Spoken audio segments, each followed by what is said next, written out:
Who was Caleb, the son of Jephunneh, the Kenizzite, and why is this man important? In this video, I want to delve into Caleb, the son of Jephunneh, the Kenizzite, and his origins, and who he was, and why he is important for us today. So, without further ado, let's get right into this video and study it out to see who Caleb actually is. Before we start, I want to give some credit to Dr. Michael Heiser from his podcast that he done on Caleb, the son of Jephunneh, a while back.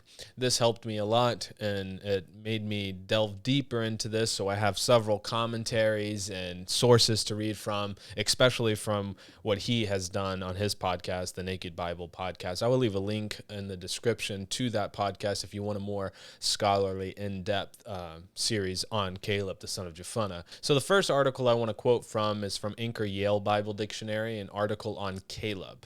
And this is what they say about Caleb, the son of Jephunneh, the Kenizzite. And I quote, "The son of Jephunneh and the representative of the tribe of Judah among the 12 spies sent out by Moses to reconnoiter the land of Canaan, Numbers 13:6. In contrast to God prohibiting the people from entering the land because they rejected this recommendation, God singled out my servant Caleb and promised to bring him into the land where he had gone and to give it to his descendants as a possession, Numbers 14:24. See also Numbers 26, verse 65, and Numbers 32, verse 12. This promise set Caleb apart from all his peers, even Joshua, and it raises the issues of geographical location and genealogical identification of Caleb and the Calebites. The land that came to be owned by Caleb through apportionment, Joshua 14:6 through 15 and Joshua 15 verse 13, or by force, Joshua 15:14 through 19, or a combination of the two means, was associated with Hebron and Debir in southern Palestine. 1 Samuel 30 verse 14 identifies part of this area as, quote, the Negeb of Caleb, end quote.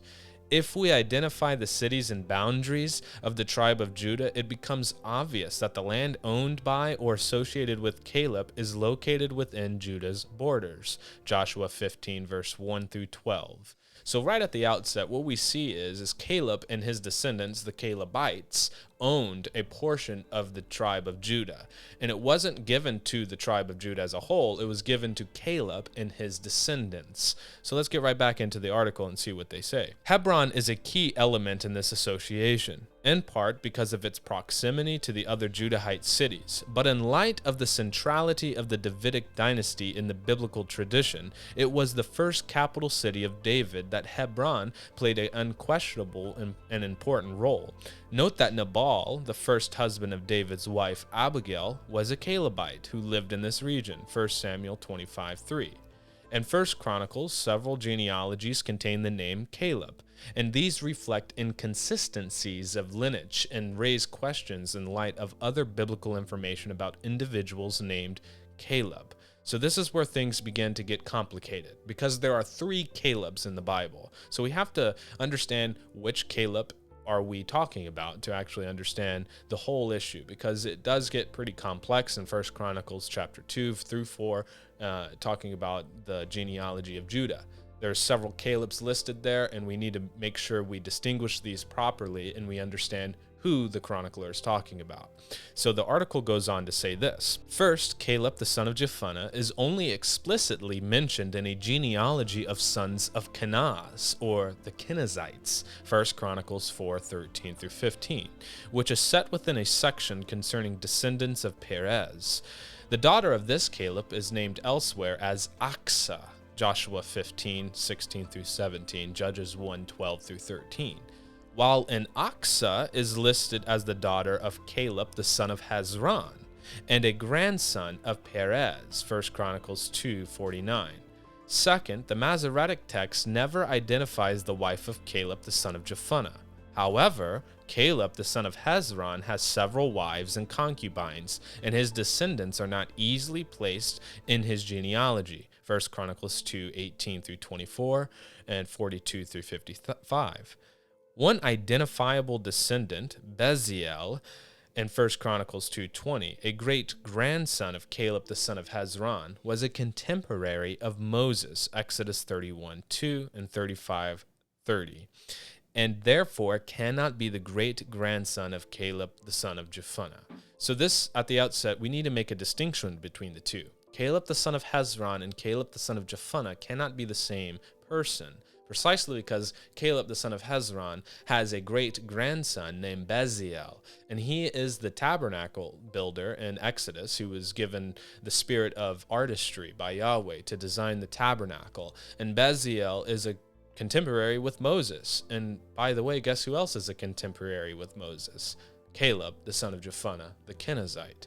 So unless you want to say this 40-year-old man, Caleb, the son of Jephunneh, the Kenizzite, has a great-grandson who's also a contemporary with him and Moses, yeah, you got to distinguish between these two Calebs. They're not the same person. The article goes on to say, quote, "The key to resolving the tensions in these genealogies is the fact that Caleb is a part of Judah's genealogy.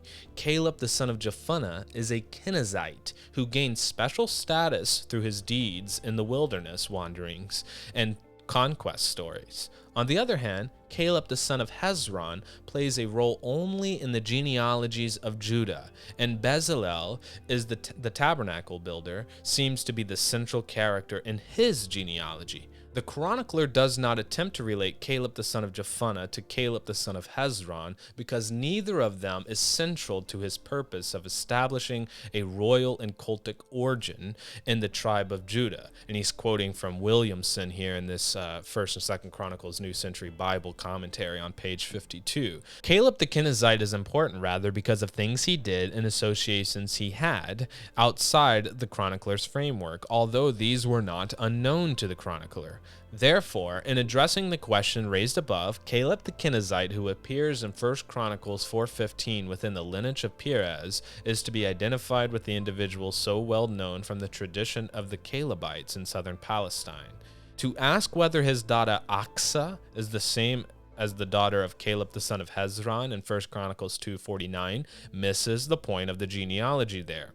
This introduces the final issue and functions of genealogies. According to Robert Wilson in his book Genealogy and History in the Biblical World, Yale Near Eastern Researches, quote, "Genealogies can be used to delineate social and political ties between two groups, and in particular to incorporate marginally affiliated clans into a central group." Now that's very important to understand. Robert Wilson says that genealogies don't always function as blood descendants. That's not necessarily the case 100% of the time in the Bible. It can actually serve as a purpose to legitimize dealings with certain clans or tribes who are not Israelites. So what we find here is the Calebites were thoroughly absorbed into Judah's genealogy to legitimize dealings with them. Not to say that they were Israelites, because they weren't, because they have a Kenizzite background, but they were absorbed into Israel, and they were absorbed into the genealogy of Judah. So Wilson, in this article on Caleb from the Anchor Yale Bible Dictionary, is saying essentially that Caleb and the Calebites were absorbed into Judah's genealogy, even though they were non-Israelites. They weren't Israelites. They were actually Edomites if we follow Kenaz all the way through.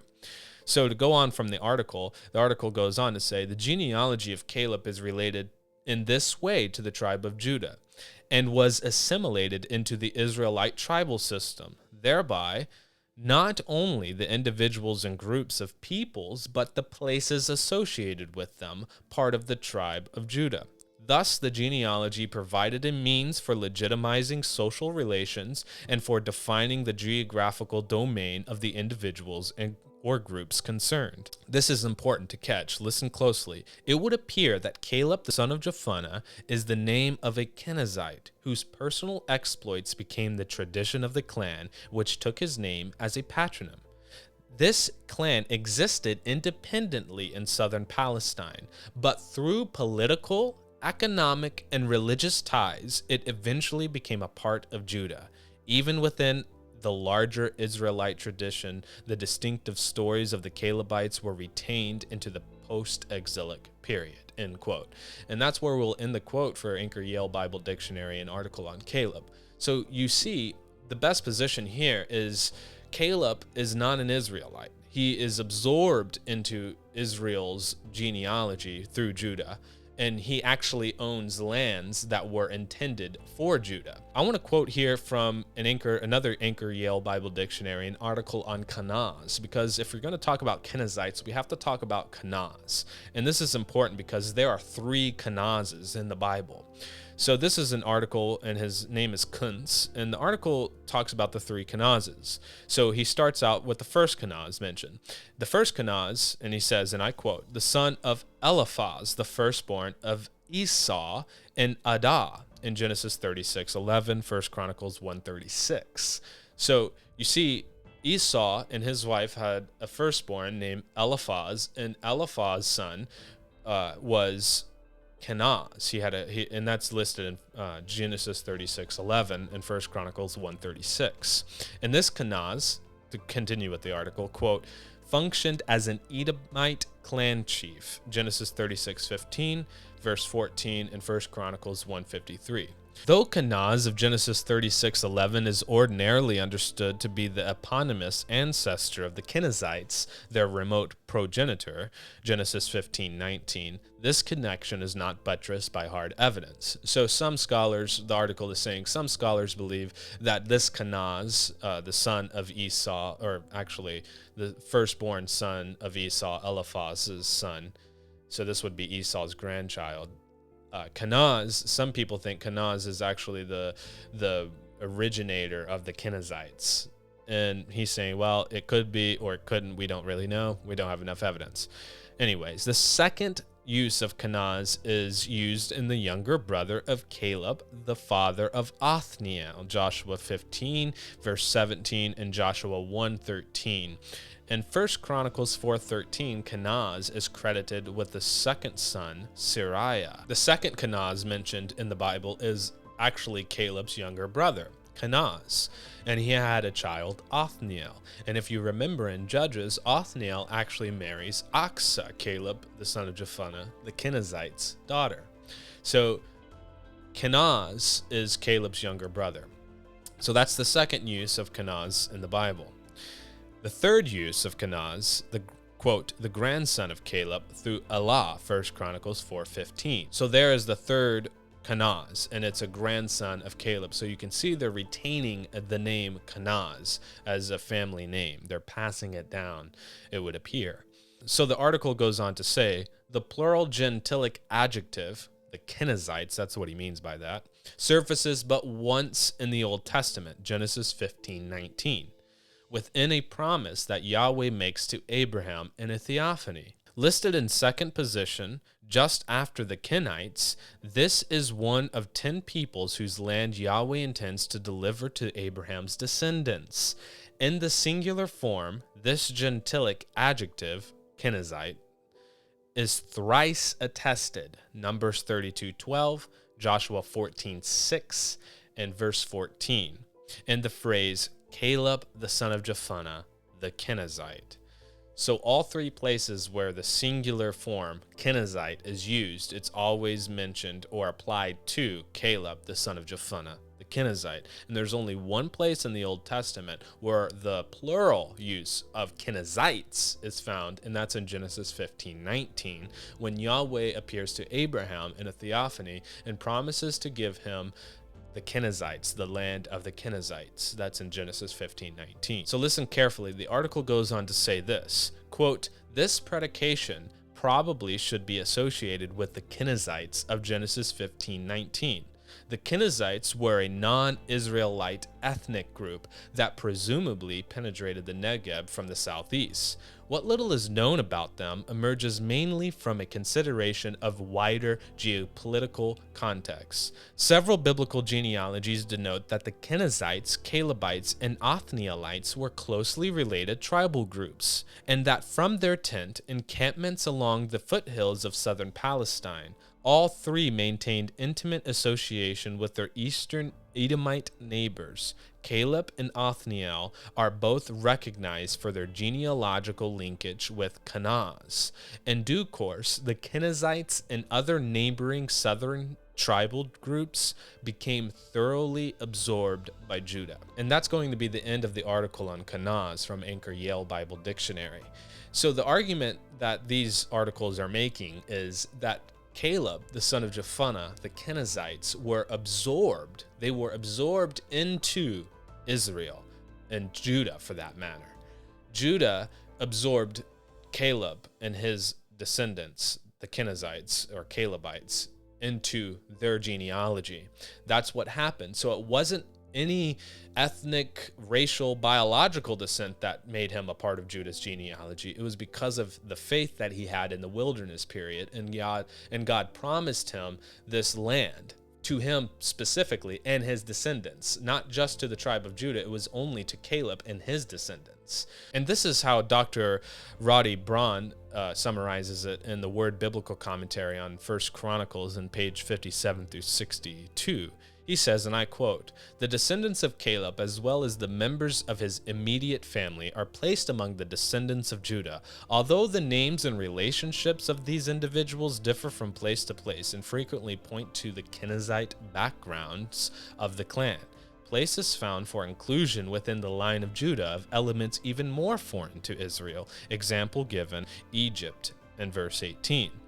Groups and individuals not originally related to Judah by blood are incorporated into Judah in such a way as to obscure earlier tribal diversity. Hence, Caleb, whose non-Israelite background is apparent not only in other parts of the Old Testament, but in Chronicles as well. In effect, this marks the continuation of an emphasis began well before the exile, in which disparate elements of the population, such as the Calebites, were absorbed into Judah, end quote. So again, he is agreeing with Anchor Yale Bible Dictionary's articles on Kenaz and articles on Caleb, that Caleb and his descendants were thoroughly absorbed into Judah's genealogy, even though they were non-Israelites. So this shows that Yahweh is able to give the promises originally intended to Abraham and his seed, which we know later on in the New Testament is Christ, but it shows that Yahweh is able to give the promised land to Gentiles. So let's go on. This is another quote that I picked up from Dr. Trent C. Butler from the Word Biblical Commentary, and all of these I'll put them in the description down below.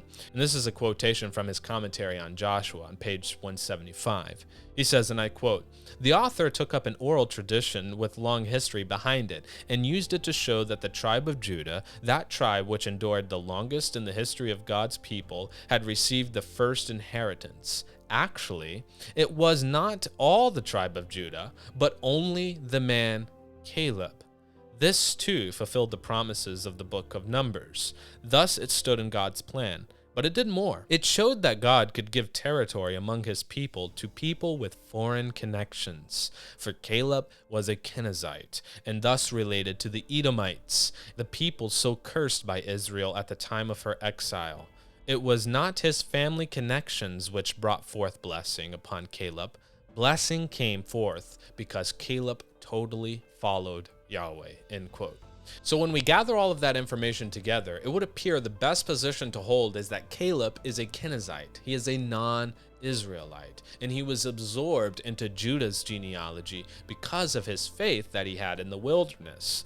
And if we go back to Robert Wilson, his quotation from his book, Genealogy and History in the Biblical World, Yale Near Eastern Researches, when he says, quote, "Genealogies can be used to delineate social and political ties between two groups, and in particular to incorporate marginally affiliated clans into a central group." And I think this is what happened for the Calebites. Even though they were non-Israelites, they were absorbed into Judah's genealogy for legitimizing social relationships.